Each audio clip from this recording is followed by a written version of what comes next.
kwaHulet inkampani ebiqashe osomabhizinisi kanye nabantu abamnyama benikela ngamasimu abo betshala umoba ey'ndaweni zamakhosi enkosini iqadi enkosini uqwabe endaweni ezahlukahlukene yonke imoba ngisho kusuka emakhosini kwamkholezo kwamtubatuba wehla njalo umoba kwesakamathaba kwesamazimeleni beza la kwaHulet bebhenefitha abantu abamnyama bebhenefitha ngamasimu abo bebhenefitha futhi nangokusebenza kodwa namhlanje leyo nkampani akuyona enkulu kubantu abamnyama sekuthiwa iyavalwa leyo nkampani ingakho sithi uhulumeni akangenelele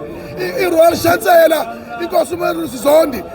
nisilo semabandla wonke simthumile ukuba silungise lesimo uzamile ukusilungisa uRobert Gumede waqama amanga ukuthi unayo imali yokulungisa lesa simo eshengenamali eqama amanga njengamanje sithi uhulumeni akangenelele aseve i-state entity sabantu abamnyama ngenelela Ramaphosa ukwazi ukuthi